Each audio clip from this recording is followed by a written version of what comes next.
யாழ்ப்பாணத்தில் படிக்கிறது மிக கடினமான செயல். தாய்மொழி தமிழ் என்று சொல்வதை விட மொழிகளின் தாய் தமிழ் என்று திமிருடன் சொல்கிறேன். ஏன் இவ்வளோ தமிழ் மேல பற்று உங்களுக்கு? பிறக்கும் போது யாரும் இவர் பயங்கரவாதி, இவர் தமிழ், இவர் முஸ்லீம், இவர் இராணுவம், இவர் தேரர் இப்படி இல்லைதானே. சென்னையா இருக்கலாம், விழுப்புரமா இருக்கலாம், நிறைய இடங்கள்ல நிறைய ஃபங்க்ஷன்ஸுக்கு உங்களை கூப்பிடுறாங்க. தமிழகத்தில் 500 பௌத்த விகாரைகள் இருக்கிறது. ஆனால் 12 தேரர்கள் மட்டும்தான் தமிழகத்தில் இருக்கிறாங்க. தலித் இனத்தை சேர்ந்தவங்க இந்த பௌத்த தர்மத்துக்குள்ளார வராங்க, பௌத்த தர்மத்தை பின்பற்றக்கூடியவர்கள். இந்துவில் இருந்து அவங்க பௌத்தராக மாறி, இஸ்லாமியர்கள் பௌத்தராக மாறி அங்கே இருக்கிறாங்க. பீம்ராவ் அம்பேத்கர் மூலமாக அந்த தர்மத்தை பயன்படுத்துவாங்க. உங்களுடைய புரிதல் இந்து மதம் சார்பாக எப்படி இருக்கு? இந்து மதத்தில் உள்ள விஷயம்தான் கர்மா, பௌத்தத்தில் உள்ள விஷயமும் கர்மா. இஸ்லாமிய மதம் சம்பந்தமான உங்களுடைய புரிதல்? இஸ்லாமியத்தில் எனக்கு என்கிட்ட இருக்க ஒரு அல் குரான் நூல். என்னுடைய பாகிஸ்தானில் நிறைய நண்பர்கள் இருக்கிறாங்க. எனக்கு அன்பு தான் முதல் காரணம். இதே காவியுடைய அணிந்து கொண்டு இனவாதத்தை தூண்டுவதற்காகவே அதனை பாவிக்கிறார். புத்தர் சொன்ன விஷயம்தான் அத்தானமேவ பட்டமம் பத்திரூபே நிவாசே. முதலில் தான் நல்லவனாக இருங்கள், இந்த உலகத்தை மாற முடியாது. ஒரு பக்கம் முள்ளிவாய்க்கால் நினைவேந்தல் நடைபெற்றது, ஒரு பக்கத்தில் இராணுவத்தினுடைய வெற்றி கொண்டாட்டங்கள் நடைபெற்றது. எனக்கு இந்தியா சென்று என்றாலும், யாழ்ப்பாணம், வடக்கு கிழக்கு எங்கே சென்றாலும், மலையகத்திற்கு சென்று என்றாலும் எனக்கு பிரிவுகள் தெரியாது. போஸ்ட் கிராஜுவேட் இப்போ பண்ணியாச்சு, அடுத்த கட்டம் என்ன? தமிழ் மொழியில் தமிழகத்தில் ஏதோ ஒரு பல்கலைக்கழகத்தில் படிக்க வேண்டும். தமிழ் தேரருக்கு என்ன தந்தது? எல்லாமே தந்தது.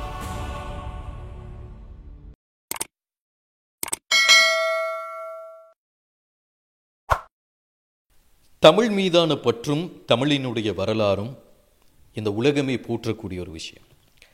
யாழ்ப்பாண வரலாற்றில், யாழ்ப்பாண பல்கலைக்கழகத்தினுடைய வரலாற்றில் பட்டம் பெற்றுக்கொண்ட முதலாவது பௌத்த தேரர் இல்லைன்னா துறவி இவர்தான். இவருக்கு பின்னாடி பேச வேண்டிய நிறைய விஷயங்கள் இருக்குது. தமிழுக்கும் இவருக்கும் இடையிலான உறவு வெகு நீண்ட நாட்கள் வரலாற்றை கொண்ட ஒரு உறவு. அந்த உறவின் அடிப்படையில் தான் யாழ்ப்பாண பல்கலைக்கழகத்தில் தமிழ் மொழி மூலமான போஸ்ட் கிராஜுவேட் முதுகலை பட்டம் பெற்ற இலங்கையினுடைய ஒரே தேரர் என்று நினைக்கிறேன் யாழ் பல்கலைக்கழகத்திலே. உங்களை நிகழ்ச்சிக்குள் வரவேற்றுக் கொள்வதற்கு முன்னாடி உங்களுடைய இந்த ஊர் ஹொரண தொம்பகுட கணேகந்த ரஜமஹா விகாரை, சரியா நான் சொல்றது? ரஜமஹா விகாரையினுடைய பீடாதிபதி இந்த ரத்ன தேரர் உங்களை நிகழ்ச்சிக்குள் அன்போடு வரவேற்றுக் கொள்கிறோம். வணக்கம். எங்கிருந்து ஆரம்பிக்கிறதுன்னு தெரியல, ஆனால் உங்களுடைய ஃபேஸ்புக் போஸ்ட்ல இருந்து ஆரம்பிக்கிறது பெட்டர்ன்னு நினைக்கிறேன். ஒரு இடத்துல சொல்றீங்க நீங்க, தாய்மொழி தமிழ் என்று சொல்வதை விட மொழிகளின் தாய் தமிழ் என்று திமிருடன் சொல்கிறேன். ஏன் இவ்வளோ தமிழ் மேல பற்று உங்களுக்கு? அது தமிழ் படிக்கும்போது, அந்த ஆய்வுகள் செய்யும்போது எனக்கு கிடைத்த ஆய்வு முடிவு தான் அது. ஏனென்றால் உலகத்தில் சிறந்த மொழி, அதைவிட மிக பழமையான மொழி. அதனால் அடிக்கடி தமிழ் பற்றி, தமிழ் மொழி பற்றி நான் முகநூலில் எழுதுவேன். இதுவும் அதே மாதிரி ஒரு நான் எழுதப்பட்ட ஒரு விஷயம்தான், ஒரு தோட்டம். ஓ தேரர், இப்போ நம்ம இருக்கிற இந்த கணேகந்த ரஜமஹா விகாரைய எவ்வளோ நாட்கள் பழமையான விகாரை? இந்த விகாரையை பற்றி கொஞ்சம் சொல்லுங்கள். இது மிக பழமையானது. இந்த கட்டடம் மட்டும் 85 வருஷமான பழமையான தேரர்கள் தங்குமிடம். அதைவிட இந்த விகாரை மேலை குகை விகாரை இருக்குது. அந்த கல்வெட்டுக்கள், பழமையான கல்வெட்டுக்கள் மற்றும் பழமையான புத்தர் சிலை, அந்த ஓவியங்கள், அதே மாதிரி மிக பழமையான விகாரை. காலம் சரியாக பேச முடியாத, ஆனால் புராதன விகாரை இது என்று தான், புராதன ராஜமஹா விகாரை என்று தான் இங்கே புகழ் பெற்றது. அதனால் காலம் அந்த ஆய்வு செய்கிற ஆக்களுக்கு சொல்ல முடியும். ஆனால் சில பேர் சொல்லுவாங்க புலனர்வ காலத்தில், அந்த ராஜராஜ சோழனுடைய மும்மடி சோழ மண்டலம் நடந்த காலத்தில் என்று. ஆனால் சரியாக சொல்ல முடியாது. அதே நேரத்தில் இந்த விகாரைக்கு நம்ம வர்ற நேரத்தில் பொதுவாக ஒரு காமான ஒரு ஏரியா, இது அமைதியான ஒரு பிரதேசம். எவ்வளோ பேர் வாழ்கிறாங்க இங்கே இந்த ஏரியாவில்? இந்த ஊரில், தொம்பகோடு ஊரில் 350 குடும்பங்கள் மாதிரி வாழ்கிறாங்க. தேரனினுடைய தமிழ் பற்று, தேரனினுடைய யாழ்ப்பாணத்துக்கான சில நட்புறவுகள் இது பற்றி நம்ம நிறைய பேச வேண்டி இருக்குது. ஆனால் அதுக்கு முன்னாடி பொதுவாக நான் நிறைய தேரர்களை சந்திச்சிருக்கிறேன். இந்த ஜேர்னியில் நிறைய பேரோட பேசியிருக்கிறேன். பொதுவாக தேரர்களுக்கு தேரர்களோட சமமாக உட்கார்றதுங்கிறது, இப்படி ஒரே மாதிரியான இடத்துல சமமாக உட்கார்றதுங்கிறது ஒரு மரியாதை கொஞ்சம் குறைவான விஷயமாக பார்க்கப்படுது. உண்மையிலே அது எப்படி, எதனால் அந்த ஒரே சமமாக உட்கார முடியாது, இல்லைன்னா ஒரே லெவலில் உட்கார்ந்து பேச முடியாது அப்படிங்கிற விஷயங்கள் பௌத்த தர்மத்துக்குள்ளே இருந்து வரக்கூடிய விஷயங்களா, இல்லை கலாச்சார ரீதியில் வரக்கூடிய விஷயங்களா? ஒரு பாதி கலாச்சாரத்தில் இருக்க முடியும். ஆனால் தேரர் என்றால், தேரர் என்ற அந்த வார்த்தையை விட துறவரம் என்ற வார்த்தை தான் முக்கியம். துறவரமும் இல்லறமும் இடையில் மிக அதிகமான வித்தியாசம் இருக்க வேணும், இருக்கிறது. அதான் துறவர்களும் துறவர்கள் மாதிரி வாழ முடியும் என்றால், சாதாரண ஆட்களுக்கு இவர் துறவி என்று தெரியும் என்றால் கண்டிப்பாக அந்த மரியாதை கிடைக்கும். கண்டிப்பாக துறவி என்றால் அவர் சிந்திக்க வேணும், நினைக்க வேணும், நான் துறவரம் என்றார். போது வித்தியாசமாக புத்தர் தம்மபதத்தில் சொன்னாங்க, அவர் கூறினார் போதனையில், துறவி என்றால் பேசும்போது, நினைக்கும் போது, போகும்போது, உணவுண்டும் போது எல்லாம் வித்தியாசமாக இருக்க வேணும். சாதாரண ஆட்களை விட துறவி என்றால் வித்தியாசமாக இருக்க வேணும். அந்த மாதிரி இருக்கும்போது தான் அந்த அவங்களுக்கும் சமமாக இருக்கக்கூடாது என்று சொல்ல முடியும். ஆனால் சாதாரண ஆள் மாதிரி பேசேண்டால், அந்த கெட்ட வார்த்தையை பேசேண்டா, இனிமையான வார்த்தை இல்லாமல் பேசேண்டா அவர் துறவி இல்லை. புத்தர் சொன்னாங்க, உடலில் மட்டுமல்ல மனதிலும் துறவியாக இருக்க வேணும். இப்போ உலகத்தில் உள்ள பிரச்சனை பல விஷயங்கள் தான், பிரச்சனைகள் தான். உடலில் துறவியாக இருக்கிறாங்க, ஆனால் மனதில் துறவி இல்லை, உணர்வு ரீதியில் இல்லை. அதுதான் பிரச்சனை. ஆனால் இந்த பௌத்த தேரர்கள் இல்லைன்னா நீங்கள் சொல்கிற பொருத்தமான வேர்ட் துறவிங்கிறது, இந்த துறவிகள் அணியக்கூடிய ஆடை இந்த காவி உடை என்று சொல்லுவாங்க. இந்த உடை மீதான மரியாதை தொன்று தொட்டு இன்று வரைக்கும் கொஞ்சம் கூட பழுதுபடாமல் அப்படியே அழகாக இருக்கிறது. எப்படி அவ்வளவு பெரிய ஒரு கண்ணியம், அவ்வளவு பெரிய ஒரு மரியாதை இந்த காவி உடை மேல் வந்தது? அது இலங்கையில் சிங்கள பௌத்த கலாச்சாரத்தில் இந்த குல தெய்வம் மாதிரி தான் தேரர்கள் நம்புவாங்க. அதுவும் இந்த காவி என்றால் இப்போ 2500 வருஷம் பழமையான காவி தான் இந்த காவி. உங்களுடைய ஆடைகள் எல்லாமே வித்தியாசமாக, டெனிம், அது டிஷர்ட் எல்லாமே மாறி மாறி வரும். ஆனால் காவி அப்படி மாற இல்லை. புத்தர் மகத நாட்டில் உள்ள வயல் தான் இந்த காவிக்கு, இந்த வயல் மாதிரி காவியை நீங்கள் கட்ட வேணும், காவியை இருக்க வேணும் என்று அந்த புத்தருடைய அனுமதியை இதுவரையும் அப்படி இருக்கிறது. அதுவும் ஒரு மரியாதைக்கு காரணம். அதைவிட இந்த காவியை பயன்படுத்துகிற ஆள் புனிதமான ஆள். அதனால் அந்த காவி தனியாக கடை இருக்கும்போது வணங்குறது இல்லை. காவி புனிதமானது, அப்படி வணங்க வேணும் என்று யாருமே வணங்குறது இல்லை.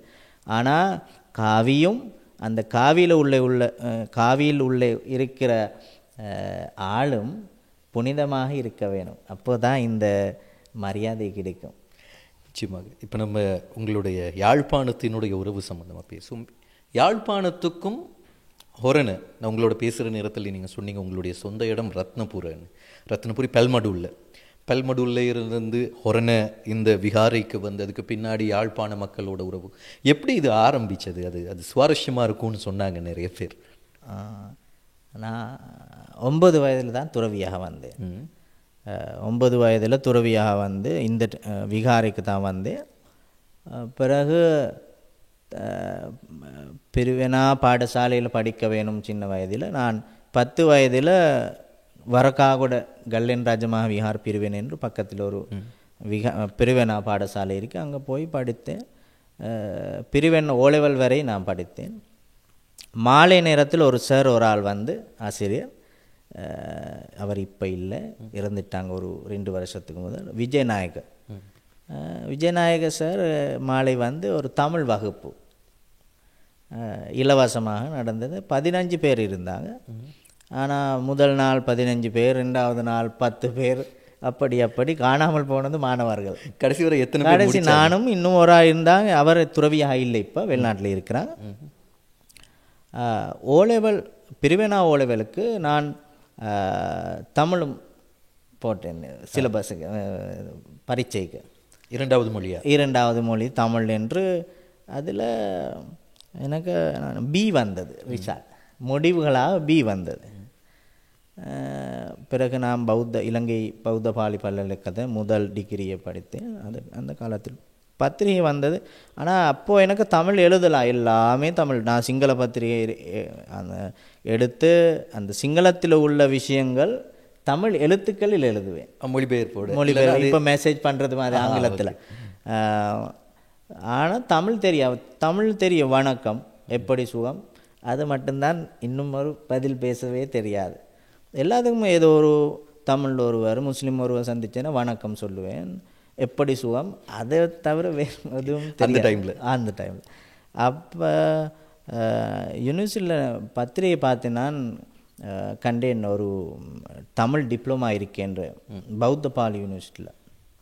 அங்கே போய் அந்த தமிழ் டிப்ளமா அங்கே படித்தேன். இலங்கை பௌத்த பாலி யூனிவர்சிட்டி. என்னுடைய ஆசிரியை ஒரு பெண் ஆசிரியர், விரிவுரையாளர் மல்லிகா நாராயணன். அவர் தான் என்னுடைய தமிழ் ஆசிரியர், ரெண்டாவது தமிழ் ஆசிரியராக வந்தேன். நல்ல ஆசிரியர், எல்லாமே சொல்லி தந்தாங்க. இலக்கணம், இலக்கியம், பேச்சு, தமிழ் எல்லாம். அதில் பரீட்சைக்கு பிறகு பதிவுகள் வந்தது. எனக்கு 4A வந்தது ரிசால்ட்டுக்கு. தமிழ் 4A. எனக்குமே தெரியாது எப்படி வந்தது என்ன. எனக்கு எழுதலாம், எல்லாமே வாசிக்கலாம், ஆனால் 4A வந்தது. ஆனால் எனக்கு பேச தெரியாது, ஒன்றுமே தெரியாது. சாதாரண பொதுவாக சொல்ல முடியும், நாய்க்கு நாய் என்று சொல்லலாம், யானை, அப்படி சில வார்த்தைகள், பொதுவான சில வார்த்தை தெரியும். ஆனால் அது எப்படி சேர்க்கு பேச வேணும் என்று தெரியாது. பிறகு நான் என்னுடைய முகநூல் ஒரு தமிழ் மொழியில் ரத்தன பிக்கு என்று அப்போது நான் பெயர் வைத்து ஓப்பன் பண்ணிட்டேன் ஃபேஸ்புக்கில் முகநூல். அதில் நிறைய பேர் வந்தது தமிழ், எல்லாமே தமிழ். வந்தாக்களுடன் மெசேஞ்சரில் கதைக்க வேணும் தானே, மெசேஜ் பண்ணி வணக்கம் அப்படி அடிக்க கொஞ்சம் கதைத்தேன். அதுக்கு பிறகு ஒரு என்னுடைய ஃப்ரெண்ட் ஒரு ஆள் வந்தது, நல்ல ஃப்ரெண்ட், அகிலன் விஸ்வலிங்கம், கோண்டாவில், யாழ்ப்பாணத்தில். அகிலன் நம்ம பல்கலைக்கழகத்துக்கு வந்தாங்க, பௌத்த பாலி கொழும்பு. வந்து அவர் சொன்னாங்க, சுவாமி இப்போ நல்ல நண்பர் அவர், என்னுடைய அண்ணாட திருமண நிகழ்வு இருக்குது, அதுக்கு வாருங்கள். என் அண்ணாட பேர் ஆனந்தன் விஸ்வலிங்கம். இப்போ நான் நினைக்கிறேன் ஒரு நல்லூர் பிரதேசிய சபை உறுப்பினராக இருக்கிறாங்க என்று நான் நினைக்கிறேன், தெரியாத, அப்படி தான் இருக்க வேணும். அவருடைய வெடினுக்கு நான் போனேன். போயிட்டு அந்த நேரத்தில் நான் போய் பௌத்த மாதிரி ஆசீர்வாதம் பண்ணிவிட்டு எல்லா ஆக்களும் இந்த கை தட்டி அதுக்கு சந்தோஷம் என்கரேஜ் பண்ண. 2014 அப்போ தமிழ் ஓரளவு தெரியும். இப்போ முகநூலில் மெசேஞ்சில் பேசி கொஞ்சம் பழகியது. இப்படி அதிகமாக நண்பர்கள் எனக்கு. ஆனால் எல்லாமே நான் தெரியாத விஷயங்கள், ஏதோ ஒரு நண்பர்கள் கூட தானே அவர் மீது விசாக்கினேன், இதுக்கு என்ன சொல்லுவாங்க, எப்படி பயன்படுத்துவேன், அப்படி எல்லாமே அன்புடன் சொல்லி தந்தாங்க. அதுக்கு நான் அடிக்கடி முகநூல் மூலமாக நிறைய நண்பர்கள் எனக்கு கிடைத்தது. அவங்களுடன் கதைக்கு, அவங்களுக்கு சிங்களம் தெரியாது, சில பேருக்கு, பேருக்கு சிங்களம் தெரியாது. அதனால் நான் தமிழில் தான் கதைக்க வேணும். சிங்களம் தெரியும் என்றால் அவங்க சிங்களத்தில் கதைக்கில் என்னுடன் நான் ஏதோ ஒரு தமிழ் வார்த்தை பேசி என்றால் தமிழில் தான் டக்குன்னு பேசுவாங்க. அதுக்கு பிறகு நான் தமிழ்நாடு போனேன், தமிழகத்துக்கு போனேன் 2017. அங்கே நிறைய தமிழ் பௌத்தர்களுடன் அந்த உறவு வந்தது. அதுக்கு 2023 அடிக்கடி நான் முந்தி யாழ்ப்பாணம் போயிருந்தது, நண்பர்கள் கூட. ஏன் யாழ்ப்பாணம் பொதுவாக ஓ தேரர்களோட பொதுவாக இந்த நாட்டு பௌத்தர்களுடைய கல்ச்சரை பார்க்குற நேரத்தில் இந்த கலாச்சாரத்துக்கும் யாழ்ப்பாண கலாச்சாரத்துக்கும் நிறையவே வித்தியாசங்கள் இருக்குது. இங்கே இருக்கிற ஃபுட்டுக்கும் அங்கே இருக்கிற ஃபுட்டுக்கும் நிறையவே வித்தியாசங்கள் இருக்குது. சாப்பாட்டுக்கு நிறையவே வித்தியாசங்கள். இந்த எல்லாத்தையும் தாண்டி தேரருக்கும் யாழ்ப்பாணத்துக்குமான அந்த பற்று எப்படி உருவாகுது? அது சமஸ்கிருதத்தில் ஒரு பழமொழி இருக்குது. பழமொழியும் இல்லை, அது அந்த உபதேசம் மாதிரி. உதார சரித்தானாம் தூ வசுதைவ குடும்பகம். ஏனென்றால் சரிதம் தன்னுடைய மனசு உதாரம் என்றால் உயரமானது, தூய்மையானது, நல்லது என்றால் இந்த மூ உலகமும் அவருக்கு ஒரு குடும்பம் மாதிரி. அதான் நான் யாழ்ப்பாணம் உணவுகள், அவர் பேசுகிற மொழிகள் எனக்கு வித்தியாசமே தெரியாது, இப்பவும் தெரியாது.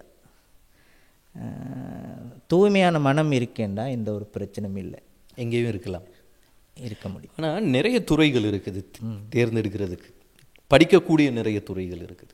இது எல்லாத்தையும் விட்டுட்டு தமிழில் ஒரு போஸ்ட் கிராஜுவேட் பண்ணணும், முதுகலை பட்டம் பெறணுங்கிற ஆசை எங்கிருந்து ஆரம்பிக்குது?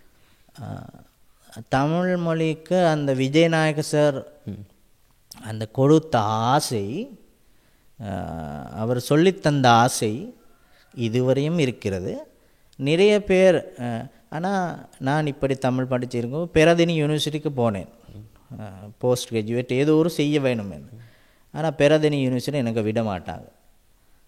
நீங்கள் இன்னும் நம்ம பல்கலைக்கழகத்தில் ஏதோ ஒரு செய்ய வேணும், 3 வருஷம் பயிற்சிக்கா மொழியை அப்படி சொன்னேன். நான் காசும் கட்டினேன், எல்லாம் கொடுத்த பிறகு தான் சொன்னாங்க, திரும்பி எனக்கு அது கொடுத்தாங்க. அங்கே ஒரு பேச்சுவார்த்தையும் நடந்தது, ஏன் முடியாதுன்னு நான் கேட்டேன்.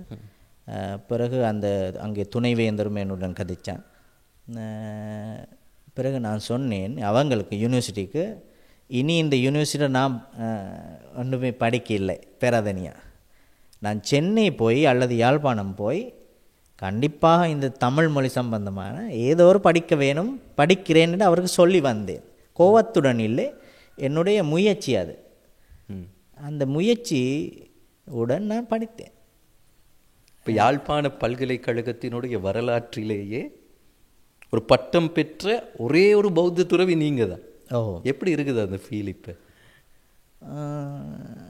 எனக்கு சந்தோஷம் இருக்குது. ஏனென்றால் இந்த இலங்கை வரலாற்றில் நான் முதல் தேரர் தமிழ் படித்தேன்னு, ஆனால் அது எனக்கு பெரிசாக அது அகங்காரத்துடன் அப்படி ஒன்றுமே தெரியாது. நான் பெரிசாக அது எடுக்கிறது இல்லை. ஆனால் சந்தோஷம் இருக்குது. சந்தோஷத்தை தவிர வேறு எதுவுமே இல்லை. மனநிறைவாக இருக்குது அது. மனதில் சந்தோஷம், அது மட்டும்தான் எனக்கு இதுதான் சந்தோஷம். நான் எங்கே சென்றாலும் நான் அந்த தமிழ் விருப்பம் தானே, தமிழ் மொழிக்கு விருப்பம், அந்த கலாச்சாரத்துக்கு விருப்பம், அதுக்கு ஒரு இன்னும் ஒரு சந்தோஷம்தான் இதில் கிடைக்கிறது, வேறு ஒன்றும் இல்லை. அதே நேரத்தில் இந்தியாவில் நிறைய இடங்களில் நீங்கள் போகிறத பார்க்கக்கூடியதாக இருந்தது. சென்னையாக இருக்கலாம், விழுப்புரமாக இருக்கலாம், நிறைய இடங்களில் நிறைய ஃபங்க்ஷன்ஸுக்கு உங்களை கூப்பிடுறாங்க, நிறைய நிகழ்வுகளுக்கு உங்களை கூப்பிட்டு பேசுகிறாங்க, நிறைய விஷயங்கள் அங்கே உங்களோட பகிர்ந்து கொள்கிறாங்க. நிறைய இடங்களில் நீங்கள் போதனைகளை கொடுக்கக்கூடியதை அவதானிக்கக்கூடியதாக இருக்குது. இது எல்லோருக்குமே கிடைக்காது, எல்லோருக்குமே வாய்க்காது. இது எப்படி கிடைச்சதுன்னு நம்புறீங்க? இதுக்கு காரணம் நான் நினைக்கிறேன், நிறைய பேர் எனக்கு நான் தமிழ் படிக்கும்போது சொன்னாங்க, அந்த முதல் முறையாக இல்லை தமிழ் படிக்கும்போது சொன்னாங்க, ஏன் நீங்கள் தமிழ் படிக்கிறீங்க? இந்த சிங்கள சமுதாயத்தில் ஆக்கள் தான் சொன்னாங்க, ஏன் தமிழ், உங்களுக்கு வேறு மொழி படிக்கலாம், அந்த ஆங்கிலம், ஜப்பான், கொரியா, அதே மாதிரி மொழிகள் இருக்குது, படிக்கலான்னு. நான் அவங்களுக்கு அப்போ சொன்னேன், பரவாயில்லை தமிழ் நல்லா, அதுதான் தமிழ் படிக்க.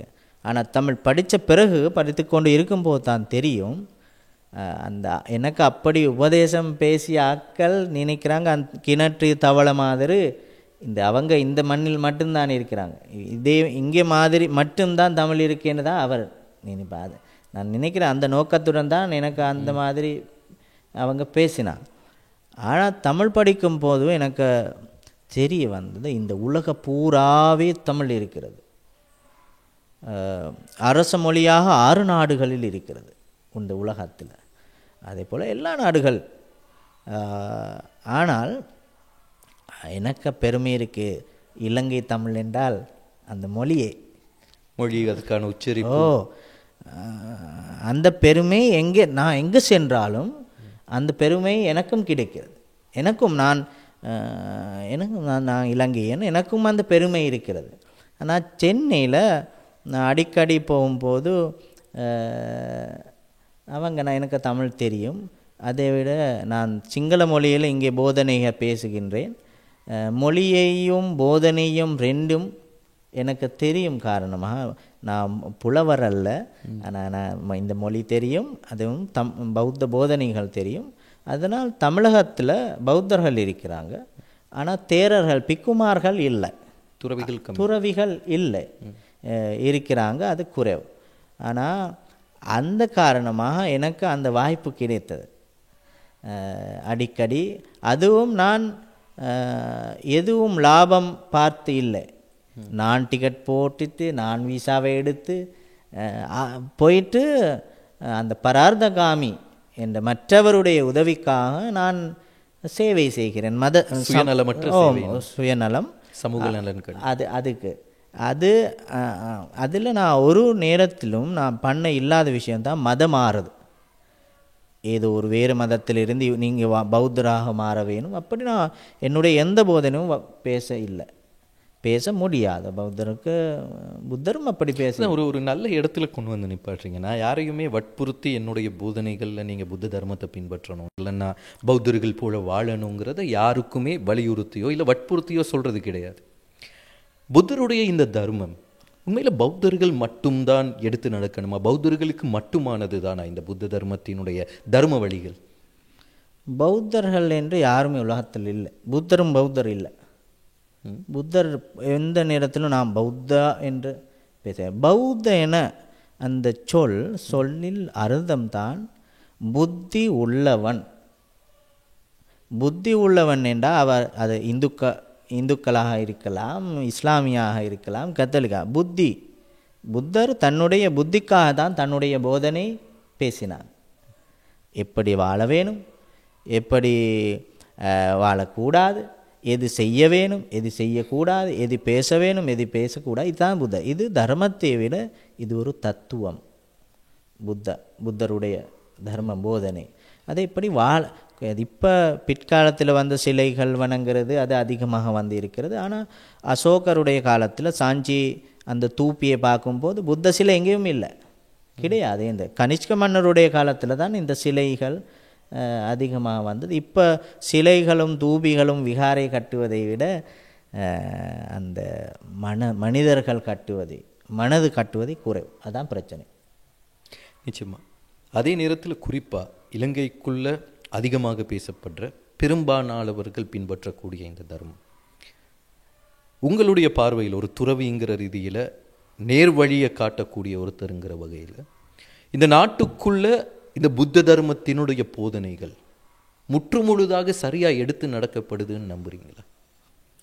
இப்போ பயன்படுத்தி இல்லை. புத்தருடைய தர்மத்தை பௌத்தர்களும் பயன்படுத்தி இல்லை, பல தேரர்களும் பயன்படுத்தி இல்லை. சில பௌத்தர்கள் பயன்படுத்துவாங்க, சில தேரர்கள் அதிகமாக பயன்படுத்தி இல்லை. அதிகமாக பயன்படுத்தி என்றால் இந்த பிரச்சனைகள் இல்லை தாரே, அதிகமாக பயன்படுத்தி இல்லை, அதுதான் பிரச்சனை. உங்களுடைய ஒரு சம்பவம் எனக்கு ஞாபகம் வருது. இப்போ ஒரு 3 வருஷத்துக்கு முன்னாடி ஒரு இன்டர்வியூவில் நீங்கள் சொல்லியிருக்கிற விஷயம், யாழ்ப்பாணத்தில் உங்களுடைய நண்பர்களான சில துறவிகளோடு நீங்கள் ஒரு சாப்பாட்டு கடைக்கு போகிறீங்க சாப்பிட்றதுக்காக வேண்டி. நீங்கள் உட்கார்ந்துருக்கிற நேரத்தில் உங்களை பார்த்து தேவையில்லாமல் ஒருத்தர் பேசுகிறாரு, தேரர்கள்னா இப்படி தான், இல்லைன்னா காவி உடையில் இருக்கக்கூடியவங்க இப்படி தான் அப்படின்னு. அந்த சம்பவத்துக்கு பின்னாடி அதை அமைதியாக கேட்டுட்டு இருந்துட்டு நீங்கள் வர்ற நேரத்தில் அந்த நபர்கிட்ட சொல்லிட்டு வந்திருக்கிறீங்க, எனக்கு தமிழ் தெரியும், நீங்கள் நினைக்கிற மாதிரி கிடையாது எல்லா தேரர்களும் அப்படின்னு. என்ன சம்பவம் அது? நிறைய பேர் தேரர்கள் தமிழ் பேசுகிறது கொஞ்சம் குறைவு தான் நம் நாட்டில். அதனால் நான் எங்கே சென்றாலும் வடக்கில் மற்றும் தென்பகுதியில் முஸ்லீம் கடை, அதே மாதிரி கடைக்கு சென்ற பிறகு முதலில் நான் தமிழ் தெரியும் என்று சொல்லில்லை. ஆனால் இப்போ வடக்கில் இலங்கை பூரா தெரியும் நான் சென்று பேர் சுவாமி நீங்கள் தானே அந்த யாழ் யூனிவர்சிட்டியில் அப்படி பட்டம் பெற்றதுன்னு விசாரிப்பாங்க. ஆனால் நான் இந்த யாழ்ப்பாணத்தில் அந்த சம்பவம் நடந்த நேரத்திலும் நானும் இன்னும் 2-3 தேரருடன் போய் சாப்பிட்டு கொண்டு இருந்தேன். அவன் கொஞ்சம் அந்த இங்கே இனவாதம் பற்றி பேசுகிற தேரர் மாதிரி சும்மா கதைத்து கொண்டு இருந்தாங்க. நான் இறுதியில் அவருக்கு சொல்லி வந்தேன் எனக்கு தமிழ் தெரியும் என்று. அது மட்டும்தான், வேறு எதுவுமே பேசல. வேறு எதுவும் பேசி சிரிப்பு. இப்போ அடிக்கடி அந்த கடைக்கு போவேன். போகும்போது இப்போ எனக்கு இலவசம் தான் இல்லாமல் இப்போ ஃப்ரெண்ட் அவர் நல்ல நண்பர். இப்போ அது புரிதல் அடிக்கடி போன நான் முல்லைத்தீவு போகும்போது இப்போ ஒரு வாரத்துக்கு முதல் புலியன்குளம் சந்தியில் ஒரு சந்திக்கு கொஞ்சம் அருகாமல் ஒரு கடையில் ஒரு முதலாளி அவருக்கும் நான் கடைக்கு உள்ளே வரும் உடனே சொன்னாங்க, சுவாமி நீங்கள் தானே என்னுடைய முகநூலில் இருக்கு, நீங்கள் அந்த பல்கலைக்கழகத்தில் பட்டம் பெற்று காட்டி எனக்கு நல்ல டீ கொடுத்தாங்க. அவருக்கும் வரும்போது ஒரு இந்தியாவிலிருந்து கொண்டு வந்த டாஃபியை கொடுத்து இப்போ நல்ல நண்பர்களாக, அது நல்ல ஞாபகம், அது அனுபவம். நிச்சயம். அதே நேரத்தில் ஸ்ரீலங்காக்குள்ள இலங்கைக்குள்ள அதிகமாக பேசப்படுற இந்த விஷயம் இன நல்லிணக்கம்ங்கிற விஷயம். இந்த இன நல்லிணக்கம் ஏற்படாமல் இருப்பதற்கான பிரதான காரணமே இந்த மொழிக்கிடையிலான ஒரு இடைவெளி தான். பொதுவாக நம்ம நாட்டுக்குள்ள அதிகமான ஹிந்துக்கள், அதிகமான முஸ்லிம்கள் சிங்களம் நன்றாக தெரியும், சிங்களம் பேசுவார்கள், அதிகமாக சிங்கள மக்களோடு கலந்து பழகக்கூடியவர்களாக இருக்கு. ஆனால் மிக அரிதானவர்கள் தான், விரல் விட்டு எண்ணக்கூடிய அளவிலான சிங்களவர்களுக்குத்தான் தமிழ் தெரியும், தமிழ் கலாச்சாரம் தெரியும். இந்த இடைவெளியை இல்லாமல் பண்ணுறதுக்கு என்ன பண்ண முடியும்னு நினைக்கிறீங்க நீங்கள்? இப்போ மொழி மட்டுமல்ல இதுக்கு தீர்வு. பல பேருக்கு 3 மொழி தெரியும். ஆனால் அந்த 3 மொழியை இன்னும் ஒரு மற்ற இனத்து மற்ற மதாக்கள் குழப்பம் பண்ணுவதற்கு பயன்படுத்துவாங்க சில பேர். எங்களுக்கு தெரியும் தானே, அந்த ஊடகங்கள் பார்க்கும்போது அப்படி விஷயங்கள். ஏதோ ஒரு சிங்கள தெரியும் என்றால் அவர் தமிழ் தெரியும் என்றால் சிங்கள ஒருவருக்கு அவர் தமிழ் மொழி மூலமாக தமிழர்களுக்கு எதிராக ஏதோ ஒரு பேசியண்டா, முஸ்லீம் ஒருவருக்கு எதிராக ஏதோ ஒரு பேசியண்டா, இன்னும் ஒரு தமிழ் ஒருவர் சிங்கள தெரியும் என்றால் சிங்கள ஒருவருக்கு எதிராக அந்த மொழியை பயன்படுத்தினால் அந்த மொழி தெரியும், ஆனால் நல்லிணக்கம் கிடையாது. இல்லை, உள்ளத்தில் தான் அழகாக இருக்க வேணும். அந்த அகத்தில் அழகு முகத்திலே தெரியும் என்று தமிழில் பழமொழி இருக்குதான். அதேபோல் உள்ளம்தான் அழகாக இருக்க வேணும். நான் முதல்ல சொன்னேன், உதார சரித்தா நாம் து வசுதைவ குடும்பம். உள்ளத்தில் அழகாக இருக்க வேணும், தூய்மையாக இருக்க வேணும், அந்த கருணை உள்ளவனா மெத்தா உள்ளவனாக இருக்க வேணும். அப்படி இருக்கும்போது மொழியும் தேவையில்லை. 2 ஊமைகள் இடையில் அன்பாக இருக்கிறாங்க தானே. பேச முடியாத ஆக்கள் 2 பேரும் சந்தோஷமாக இருக்கிறாங்க. மற்றவருடைய அந்த சுகங்கள் உணர்வு பற்றி அறிந்து கொள்ள வேண்டும். நிச்சயமாக. பொதுவாக எல்லா மதங்களும் போதிக்கின்ற பிரதான போதனை தான் அடுத்தவர் மீதான புரிதலும், அடுத்தவர் மீதான அன்பும் இரக்கம். உங்களுடைய புரிதல் இந்து மதம் சார்பாக எப்படி இருக்குது? இந்து மதத்தில் உள்ள விஷயம்தான் கர்மா. கர்மாயின விஷயம்தான் முக்கியமானது. பௌத்தத்தில் உள்ள விஷயமும் கர்மா. அது எது விதைக்கிறது அது தான் அறுவடை. அதுதான் இந்துவில் உள்ள விஷயமும் நம்ம பௌத்தத்தில் உள்ள விஷயமும். அதுதான் தானே எந்த மதத்திலும் பேசையில் நீங்கள் தவறான செயல் செய்யுங்கள்னு எங்கேயும் பேசுகிறது இல்லை. அல் குரான் மற்றும் அந்த பைபிளில், பகவத்கீதை, தம்மபதத்தில், எந்த மதத்தில் உள்ள தூய்மையான நூலில் நீங்கள் பாவம் செய்யுங்கள் என்று எங்கேயும் இல்லை தானே. ஆனால் மனிதர்கள் பண்ணுவாங்க. ஆனால் தர்மத்தில் எந்த தர்மத்திலும் இல்லை. இந்துவும் பௌத்தத்திலும் இடையுள்ள கர்மா, எது விதைக்கிறது அதுதான் அறுவடை. இஸ்லாமிய மதம் சம்பந்தமான உங்களுடைய புரிதல்? இஸ்லாமியத்தில் என்கிட்ட இருக்கு ஒரு அல் குரான் நூல். ஆனால் கொஞ்சம் தான் வாசிக்கணும். அது கொஞ்சம் வேகமாக அது வாசிக்கின்றால் அந்த அறிவு தெரியாது. அதெல்லாம் நான் மெதுவாக இல்லை. இஸ்லாமியம் என்னுடைய பாகிஸ்தானில் நிறைய நண்பர்கள் இருக்கிறாங்க. அவங்கள் மீது நான் அடிக்கடி விஷயங்கள் பற்றி கதைக்கிறேன். எல்லாத்துக்கும் அன்பு தான் முதல் காரணம். இஸ்லாமியத்தில் அப்படித்தான். இஸ்லாமியா நான் இப்போ பார்க்கும்போது நிறைய பேர் பாகிஸ்தானுக்கு போவதற்கு பயம்.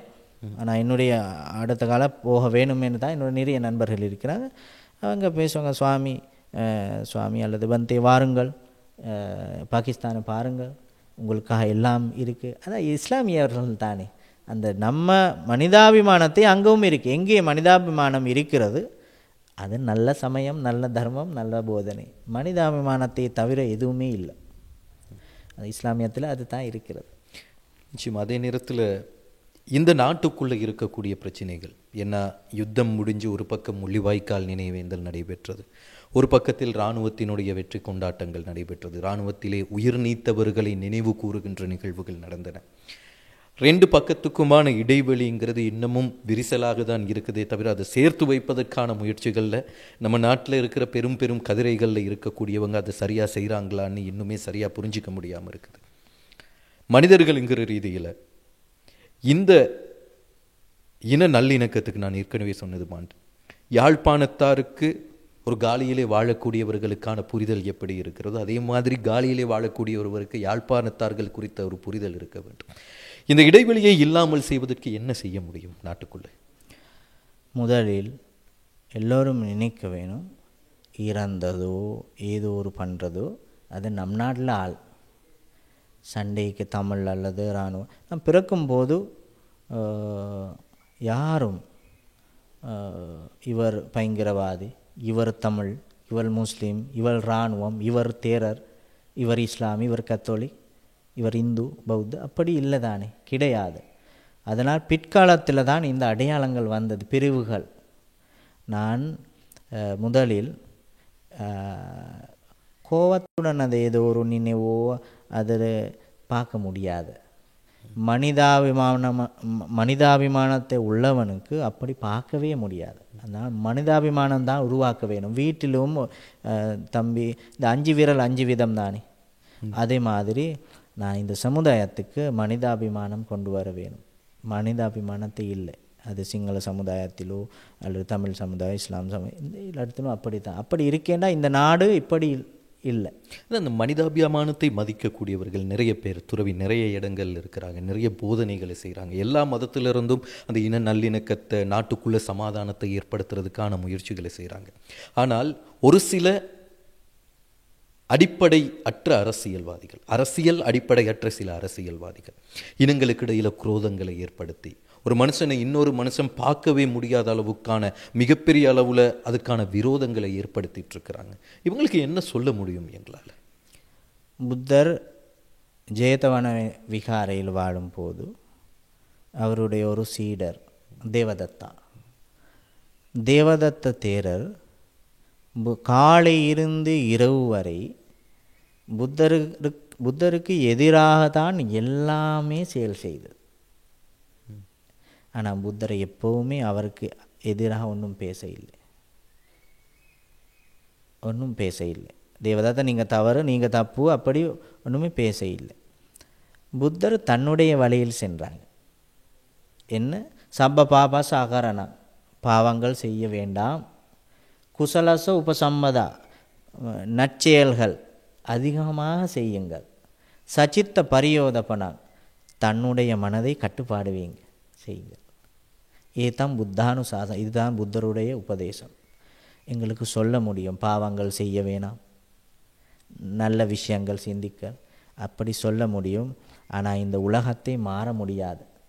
ஆனால் புத்தர் சொன்ன விஷயம்தான் அத்தானமேவ பட்டமம் பத்திரூபே நிவாசே, முதலில் தான் நல்லவனாக இருங்கள். அதனால்தான் நானும் எனக்கு தமிழ் தெரியும் என்றால் தமிழர்களுக்கு எதிராக ஏதோ ஒருவருக்கு எதிராக இந்த மொழியை பயன்படுத்தேன்றால் நீங்களும் இப்படி விஷயத்துக்கு வர இல்லை தானே. தனி ஒருவனுக்கு இந்த உலகத்தை மாற முடியும். உங்களுடைய எல்லா போதனைகளும் நிறைய இடங்கள்ல உங்களுடைய போதனைகளை கேட்குற நேரத்தில், உங்களுடைய சோஷியல் மீடியா பாவனையை பார்க்குற நேரத்தில், எல்லா இடத்துலையுமே இந்த நாடு முன்னேறணும்னா நமக்குள்ள நல்லிணக்கம் இருக்கணும், சமாதானம் இருக்கணும், நமக்குள்ள அன்பு பகிரப்படணும், ஒரு புரிதல் உருவாகணும். இதையே தான் நீங்கள் பேசிகிட்டு இருக்கிறீங்க. எல்லாமே உங்களுடைய பார்வையில் பாசிட்டிவாக இருக்குது. இந்த மனநிலையை நினச்சி தான் நான் உங்களோட பேசணும்னு ஆரம்பத்தில் கிட்டத்தட்ட ஒரு 3 மாதமாக உங்களோட பேசுகிறதுக்கு ட்ரை பண்ணி இறுதியாக இப்படி ஒரு இடத்துல வந்து உட்கார கிடச்சிருக்குது. நிறைய பேர் இதே காவியுடை அணிந்து கொண்டு, இதே தேரர்களுடைய உரை அணிந்து கொண்டு, ஏன்னா நீங்கள் ஒரு துறவிங்கிறதால் இந்த விஷயத்தை உங்களோட பேசக்கூடியதாக இருக்கும்னு நான் நம்புகிறேன், பொருத்தம்னு நினைக்கிறேன். நிறைய இடங்களில் இனவாதத்தை தூண்டுவதற்காகவே அதனை பாவிக்கிறாங்க. நிறைய இடங்கள் விரல் விட்டு எண்ணக்கூடிய ஒரு சிலர் மட்டும். அதே நேரத்தில் இந்த புத்த தர்மத்தோடு சேர்த்து நீங்கள் சொல்லக்கூடிய அன்பையும் புரிதலையும் விதைக்கக்கூடிய 99% பௌத்த தர்மத்தை சரியாக பின்பற்றக்கூடிய நல்ல வழி சொல்லித்தரக்கூடிய துறவிகள் எத்தனையோ பேர் இருக்கிறார்கள். நிறைய இடத்துல அவர்களிடம் உட்கார்ந்து அந்த போதனைகளை நாங்களும் கேட்டிருக்கிறோம். இப்படியான ஒரு சிலரினுடைய செயற்பாடு தானே இந்த நாட்டை அழிவு பாதைக்கு கொண்டு செல்லுது.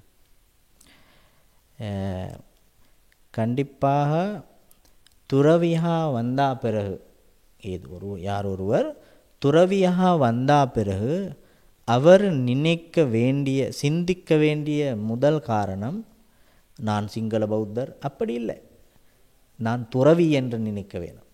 அனைத்தையும் துறந்தவர்கள், அதுதான் முக்கியம். துறவியாக வந்தா பிறகு எங்கேயும் அவர் நான் சிங்கள பௌத்தர்ன்னு சொல்ல முடியாதானே. நான் புத்தருடைய சீடர். நான் பேசுகிற மொழியே வித்தியாசமாக இருக்கலாம், சிங்கள அல்லது தமிழ், ஏதோ ஒரு மொழி, ஆங்கிலம். புத்தர் சில பேர் சொல்லுவாங்க இவ இந்துவா, அது தேவையில்லை. நான் பௌத்தர் என்று சொல்லுவதை விட நான் புத்தருடைய சீடர். புத்தருடைய சீடர் என்றால் புத்தர் சென்ற வழியில் நான் போக வேணும். இனம் இருக்க முடியாது, மதம் இருக்க முடியாது, சாதி இருக்க முடியாது, எதுவும் பிரிவுகள் இருக்க முடியாது. அது எனக்கு இந்தியா சென்று என்றாலும், மற்றும் யாழ்ப்பாணம், வடக்கு கிழக்கு எங்கே சென்றாலும், மலையகத்திற்கு சென்று என்றாலும் எனக்கு பிரிவுகள் தெரியாது. எனக்கு நான் எந்த நேரத்திலும் நான் சிங்களவர் அப்படியோ நான் தமிழர் அப்படி பேச முடியாது. நான் இலங்கையன் என்றும் சொல்ல முடியாத தேர் இருக்கு. உலக சொத்து மாதிரி இருக்க வேணும். புத்தர் இது இப்போ புத்தருடைய தர்மம் உலக பூரா இருக்கிறது. புத்தர் நான் இந்தியாவில் பிறந்தேன், நான் இந்தியாவுக்கு மட்டும்தான் என்னுடைய தர்மம் என்று பேச இல்லை தானே. ஏதோ ஒரு நல்ல விஷயம் இந்த உலக பூரா, ஏதோ ஒரு நல்ல ஒருவர் இந்த உலக பூரா அவர் அதுக்கு சொல்ல முடியாத பிரிவுகள். அந்த சமஸ்கிருதத்தில் இருக்க பழமொழி, பரோபகாராய பலந்தி விருக்ஷா பரோபகாராய வஹந்தி நத்யா பரோபகாராய துஹந்தி காவக் பரோபகாராய மிதம் சரீரம். சமஸ்கிருதத்தில் இருக்கிற ஒரு உபதேசம். பரோபகாராய பலந்தி விருக்ஷா, மரங்களில் பழங்கள் மரத்துக்கு தேவையில்லை, மற்றவருடைய உதவிக்காக தான் அந்த பழங்கள் பயன்படுத்த.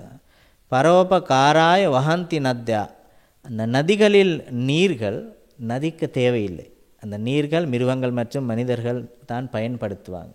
பரோபகாராய துஹந்தி காவா, அந்த பசுவின் அந்த பால் பசுக்கு தேவையில்லை, கன்று அல்லது மனிதர்கள் தான் அதே போல் சமஸ்கிருத புலவர்கள் பேசுவாங்க, பரோபகாராய மிதம் சரீரம்.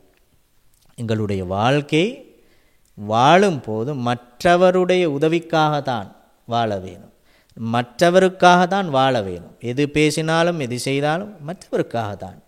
புத்தர் தசதம்ம சூத்தா என்ற சூத்திரத்தில் கூறுகிற விஷயம்தான், பரபட்டி பத்தாமே ஜீவிகாதி பப்பஜித்தேன அபின்னம் பச்சை வைக்குதாம். துறவிகள் கண்டிப்பாக நினைக்க வேண்டிய முதல் காரணம்தான் பரபட்டி பத்தாமே. ரெண்டாவது விஷயம்தான் முக்கியமான விஷயம், அஞ்ஞோமே ஆகப்போ கரணியோதி அபின்னம் பச்சை வைக்கிதாம். துறவி காலையிலிருந்து மாலை வரை, இரவு வரை, துறவியாக வந்த நேரத்திலிருந்து மரணம் வரை அவர் நினைக்க வேண்டிய விஷயம்தான் அஞ்ஞோமே ஆகப்போ, நான் மற்றவருடைய வாழ்க்கை முறைகள் இல்லாதவன் என்று நினைக்க வேணும் புத்தர் கூறினார். அதான் அந்த தசதம்ம சூத்திரால ஒரு 10 விஷயங்கள் துறவிக்காக புத்தர் போதித்தார். அந்த விஷயங்கள் நான் நினைக்கிறேன் இப்போ துறவிகள் சமீபத்தில் இல்லை, அதனால்தான் பிரச்சனை. அந்த ரெண்டாவது அஞ்ஞோமி ஆகப்போ, நான் மற்றவருடைய வாழ்க்கையில் உள்ள விஷயங்கள் என்கிட்ட இல்லை என்று நினைக்க வேணும். சாதி இருக்க முடியாது, இனம் இருக்க முடியாது, மொழிபேதம் இருக்க முடியாது. புத்தர் பேசிய மொழி மகத மொழி. மகத மொழி எங்கேயும் கிடையாது. புத்தர் தமிழில் பேசியென்றால் தமிழர்கள் தமிழ் என்ன, புத்தர் சிங்களத்தில் பேசியென்றால் சிங்களவர் பேச புத்தர் சிங்களம் என்ன. புத்தர் எந்த மொழியும் இல்லை, மகத நாட்டில் உள்ள பாடி மொழியில் தான் பேசினாங்க. அந்த மொழி இப்போ கிடையாது. இப்போ கிடைக்கிறதேண்டா இப்போ சண்டை செய்ய வேணும், புத்தர் உங்களுக்காக புத்தர் எங்களுக்காக என்று. நிச்சயமாக மனுஷருக்குள்ள இந்த மனிதர்களுக்கு இடையிலான புரிதல் நீங்கள் சொல்கிற மாதிரி புத்தர் போதனை செஞ்சது அனைவருக்குமாக, எந்த ஒரு குறிப்பிட்ட இனத்துக்கோ குறிப்பிட்ட மதத்துக்கோ கிடையாது. அடிக்கடி இந்தியாவினுடைய சில இடங்களுக்கு நீங்கள் போகிற அனுபவம் உங்களுக்கு இருக்கிறதால கேட்குறேன். அங்கே இருக்கக்கூடிய இந்து பௌத்தர்கள், அங்கே வாழக்கூடிய அந்த மக்களுக்கான சரியான போதனைகள் சரியாக கிடைக்குதுன்னு நினைக்கிறீங்களா? தமிழகத்தில் சங்க காலத்தில் மற்றும் சங்கம் அறிவிய காலத்தில் பௌத்தர்கள் தான் இருந்தது என்று வரலாறு இருக்கிற தொல்பொருள் விஷயங்கள் மூலமாக இப்படி பார்க்க முடியும். அதை விட காஞ்சிபுரத்தில் புத்த காஞ்சி சமண காஞ்சி என்று ஒரு அந்த காஞ்சிபுரத்துக்கு பெயர்களும் இருந்தது. புத்த காஞ்சினா பௌத்த. இதுவரையும் அனுராதபுர கல்விகாரை மாதிரி சிலைகள் நான் காஞ்சிபுரத்தில் ஒரு 2 இடங்களுக்கு போனேன். அனுராதபுர கல்விகாரை உள்ள சமாதி புத்தர் சிலை மாதிரி சிலை அங்கும் காண முடியும், பார்க்கலாம். அதனால் அந்த பிற்காலத்தில் அந்த மாறி வந்து அவங்க சொல்கிறது மாதிரி அந்த சமயத்தை மாறினாங்க. இப்போ இந்துவில் இருந்து அவங்க பௌத்தராக மாறி அங்கே அதிகமாக இருக்கிறாங்க. இந்து மற்றும் சில இஸ்லாமியர்கள் பௌத்தராக மாறி அங்கே இருக்கிறாங்க, கத்தோலிக். அப்படி அந்த பௌத்தர்களுக்கு ஆர்வம் இருக்குது. இந்த பௌத்தத்தில் உள்ள புத்தர் போதித்த போதனையில் உள்ள பெருமைகள் பற்றி அவருங்க ஆசை இருக்குது, பெருமைகள் பற்றி தெரியும். ஆனால் தமிழில் அந்த போதனைகள் எப்படி நான் அறிந்து கொள்ள வேணுமோ அறிந்து கொள்ள முடியுமே என்று அவர்களுக்கு கேள்வி குறித்தாங்க. அம்பேத்கரினுடைய வருகைக்கு பின்னர், அம்பேத்கரினுடைய போதனைகள் அவருடைய அறிவுரைகளுக்கு பின்னால் அங்கே இருக்கக்கூடிய அதிகமான தலித் இனத்தை சேர்ந்தவங்க இந்த பௌத்த தர்மத்துக்குள்ளார வராங்க, பௌத்த தர்மத்தை பின்பற்றக்கூடியவர்களாக. இதுக்கு ஏதாச்சும் விசேட காரணங்கள் இருக்குதா, இந்த தலித் மக்கள் பௌத்தர்களாக இல்லைன்னா பௌத்த வழிமுறைகளை பின்பற்றுறதுக்கு? அங்கே உள்ள விஷயம்தான் சுதந்திரம், நிம்மதி. சுதந்திரத்தை பௌத்தத்தில் இருக்கு என்று அந்த நம்பிக்கையுடன் தான் அவன் பௌத்தராக இருக்கிறாங்க. சுதந்திரம், பல சாதிகள், பல பிரிவுகள், பல மொழிகள் உள்ள நாடு தான் இந்தியா. அந்த பிரிவுகளை காரணமாக தான் அவங்க பௌத்தராக வந்திருக்கிறார் என்று நான் நினைக்கிறேன். இப்போ அதிகமாக தமிழகத்தில் பௌத்தர்கள் இருக்கிறாங்க. தமிழக அரசாங்கமும் அவருக்கு உதவி செய்வாங்க. அந்த சிறுபான்மை அந்த சமூகம் என்று உருவாக்கி, அதை விட இப்போ தமிழகத்தில் 500 பௌத்த அந்த விகாரைகள் இருக்கிறது. அதில் 80 மாதிரி முக்கியமான இடங்கள் இருக்கிறது. ஆனால் 12 தேரர்கள் மட்டும்தான் தமிழகத்தில் இருக்கிறாங்க, 12 தேரர்கள். ஆனால் சில தேரருக்கு அந்த போதனை பற்றி அறிவு கொஞ்சம் குறைவாக இருக்குது, சில தேரருக்கு அறிவு இருக்கிறது. சில தேரர்கள் இங்கே வந்து இந்த டெம்பிள் நம்ம விகாரைக்கும் வந்து அது பயிற்சி செய்தாங்க. அப்படி அங்கே நடக்கிறது. அதிகமாக அங்கே தலித் மக்கள் அந்த பீம்ராவ் அம்பேத்கர் மூலமாக அந்த தர்மத்தை பயன்படுத்துவாங்க.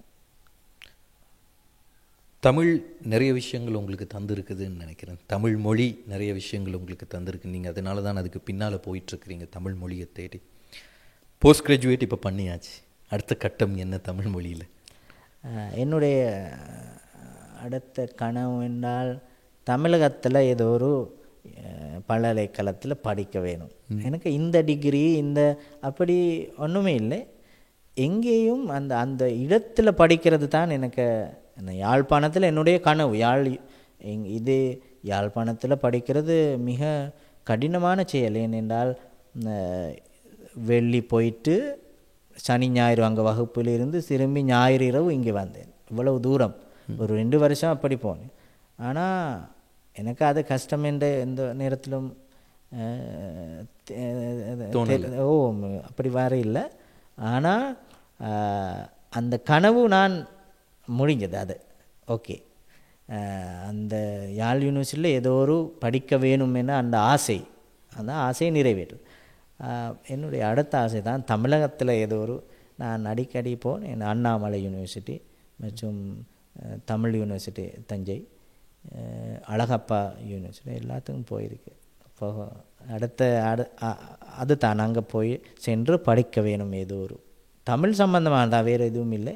தமிழ் மொழி தமிழ் கலாச்சாரம் சம்பந்தமான விஷயங்கள். நான் இலங்கையில் நான் இந்து சமயம் சம்பந்தமாக படிக்க, அதுவும் தமிழ் மூலமாக நடக்கிறது என்றால் அது படிக்க ஆசையாக இருக்கிறது.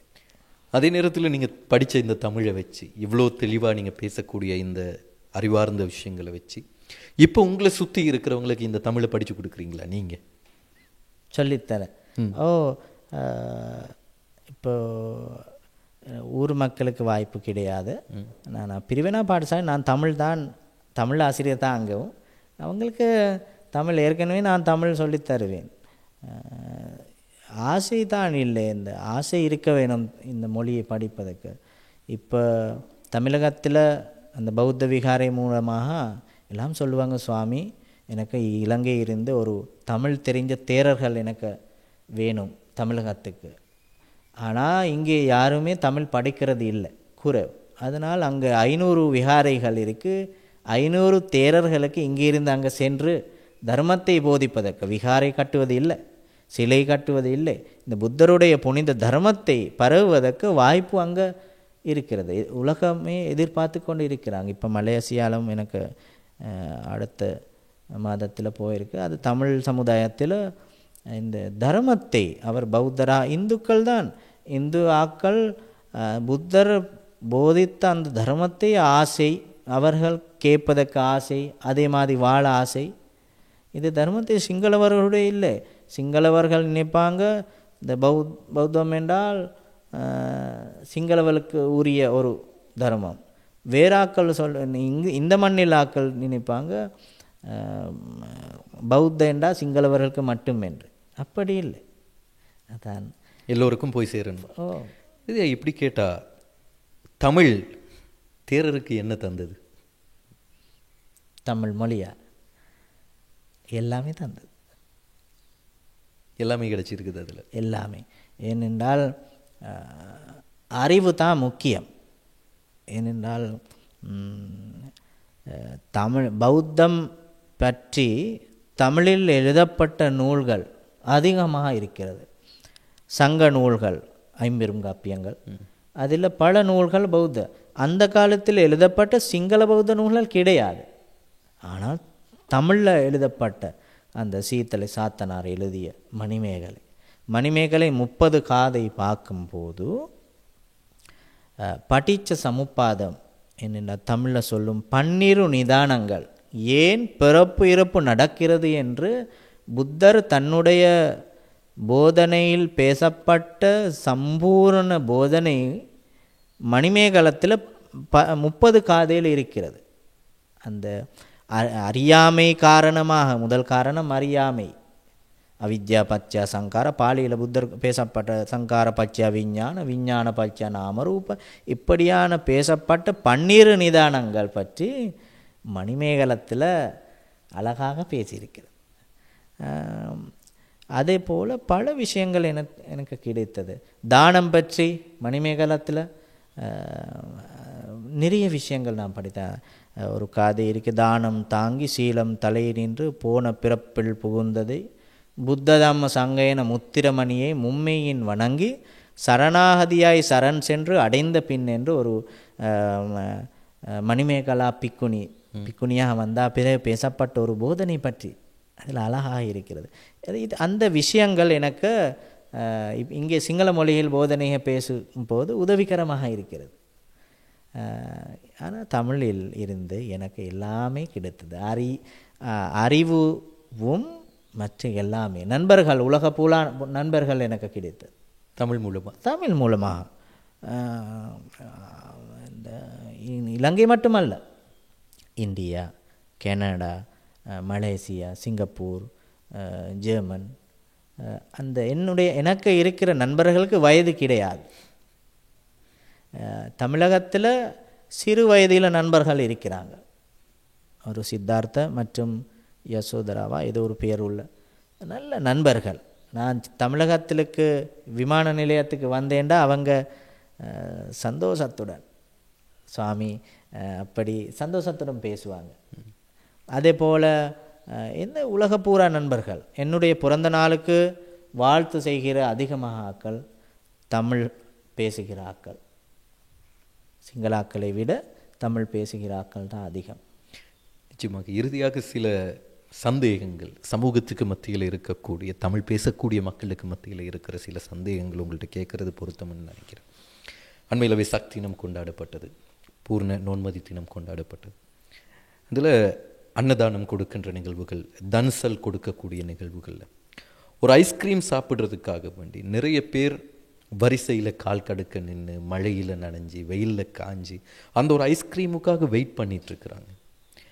அந்த உணவில் என்ன அப்படி மகிமை இருக்குது? இதை ஒரு ஒரு சந்தேகத்தை தீர்த்து கொள்றதுக்கான கேள்வியை தவிர அந்த உணவையோ இல்லை அந்த கல்ச்சரையோ வித்தியாசமாக பேசுகிற ஒரு ஃபீல் கிடையாது. என்ன அவ்வளோ பெரிய மகிமை இருக்கிறது அதில்? அந்த மகிமை, அந்த அதிசயம் இந்த மண்ணில் மட்டும்தான் இருக்கிறது. ஏனென்றால் தன்சால் என்ற அந்த சிங்கள சமுதாயத்துள்ள வார்த்தை, தன்சால் என்றால் சிங்கள சமுதாயத்தில் நடக்கிற வார்த்தையும் எல்லா இடங்களில் நம் நாட்டில் அந்த நிகழ்வு தன்சால் மாதிரி வேறு பேரிலும் நடக்கிறது. அது நம் நாட்டுக்கு உள்ள பெருமை. வெசாக்குக்கு நடக்கிற தன்சால், கோவிலில் நடக்கிற அன்னதானம் மற்றும் பள்ளிவாசத்தில் நடக்கிற அந்த நோன்பு காலத்துக்கு பிறகு கந்தூரி நிகழ்வுகள், அது அந்த விஷயங்கள் மற்றும் சர்ச்சில் நடக்கிற விஷயங்கள் உலகத்தில் எங்கேயும் கிடையாது. அதுக்கு முதல் காரணம், பௌத்தத்தில் இருந்து பார்க்கும்போது முதல் காரணம், தானம் கொடுக்கும்போது மகிழ்ச்சி கிடைக்கிறது. கொடுப்பவனுக்கு, சாப்பிடுவனுக்கு மகிழ்ச்சி கிடைக்கிறது. கொடுப்பவனுக்கு கிடைக்கிற மகிழ்ச்சி தான் பௌத்தர் தர்மத்தில் புண்ணியம் என்று பேசுவாங்க. புண்ணியம் என்று பார்க்க முடியாது. அந்த காற்று தெரியாது, காற்றுல அகப்பட்ட அந்த மரம் தெரியும், இப்போ காற்று இப்போ இருக்கேன்னு. அதே போல் ஏதோ ஒரு அதான் பௌத்தத்தில் உள்ள முதல் விஷயம் தானம். இந்து சமயத்திலும் அப்படி தான், இஸ்லாம் கத்தோலிக் எல்லா சமயங்களில் உள்ள செய்கிற விஷயங்கள் முதல் விஷயம்தான் தானம். எதுவுமே இல்லை. மற்றவருக்கு சந்தோஷத்துடன் கொடுக்கிற விஷயம். அந்த யூடியூப் மூலமாக டிக்டாக் பார்க்கும்போது உலக பூரா தானம் கொடுப்பவனு அந்த அனுபவிக்கிற மகிழ்ச்சியை பார்க்கலாம் தானே. அதனால் பௌத்தர்கள் வெசக்குக்கு அதிகமாக தானம் பண்ணுவாங்க. ஏன்? அதிகமாக மகிழ்ச்சி என்றால் அதிகமாக புண்ணியம் கிடைக்கிறது. பௌத்தத்தில் உள்ள முதல் விஷயம் புண்ணியம். இந்து தர்மத்தில் திருக்குறளும் தானம் பற்றி அதிகமாக பேச, தானம் தவமிரண்டும் தங்கா வியனுலகம் வானம் வழங்காது எனில் திருக்குறள் இருக்குதான். தானம் பற்றி எங்கே அதிகமாக எல்லா சமயங்களில் பேசியிருக்கிறது. மற்றும் அந்த முதல் நான் சொன்ன மணிமேகலத்தில் சிங்கள நூலை விட தமிழில் சொல்லும் போது ஈஸி. தானம் தாங்கி சீலம் தலை நின்று போன பிறப்பில் புகுந்ததை புத்த தம்ம சங்கேன முத்திரமணியை மும்மையின் வணங்கி சரணாகதியாய் சரண் சென்று அடைந்த பின் என்று சீத்தலை சாத்தனான் மணிமேகலத்தில் கூட இருக்கிறது. சங்க மருவிய காலத்து சங்க நூல் தான் இது. கிறிஸ்துக்கு பின் 3வது நூற்றாண்டு மாதிரி அது அவ்வளவு பழமையான நூலில் தானம் பற்றி பேசியிருக்கிறது. தானம் கொடுத்து தான் சீலம் என்னென்ன ஒழுக்கத்தில் ஈடுபட்டு தான் அந்த மணிமேகலாவுக்கு ஞானம் புப்பே நிவாசானம் சுத்தி ஞானம் என்று போன ஜன்மங்கள் பேச அந்த வாய்ப்பு கிடைத்தது தானம் காரணமாக தான். புத்தரும் அது சொன்னாங்க. தானம் தான் முக்கியம் மனிதர்களுக்கு. தானம் கொடுக்கும்போது மகிழ்ச்சி கிடைக்கிறது, அந்த மகிழ்ச்சி காரணமாக புண்ணியம் கிடைக்கிறது. கொடுத்து கொடுத்து அவருக்கு உள்ள ஆசைகள் காணாமல் போகும். ஆசை அதிகமாக உள்ளவன் தானம் கொடுக்கிற இல்லை, ஆசைகள் இல்லாதவன் தான் தானம் பண்ணுவாங்க. புத்தர் சொன்னாங்க, தானத்தில் உள்ள பெருமைகள் பற்றி பேசினாங்க. தானம் கொடுக்க அந்த தானம் பண்ணுகிற கொடுக்கவனுக்கு அவருக்கு லாபம் கிடைக்கிறது. தானம் கொடுக்க லாபம்.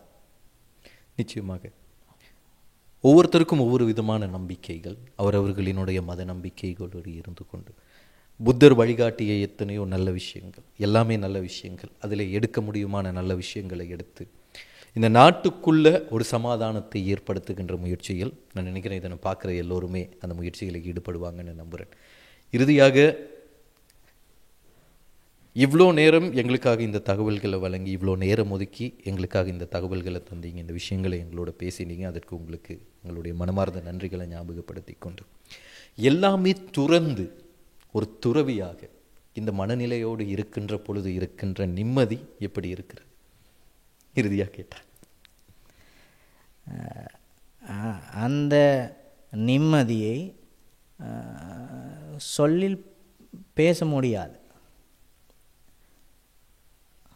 அதான் இறுதியில் சொல்ல வேண்டும். நன்றி எங்களுக்கு. நன்றி. எனவே அடுத்த நிகழ்வில் இன்னும் ஒருவரோடு உங்களை சந்திக்கிறோம்.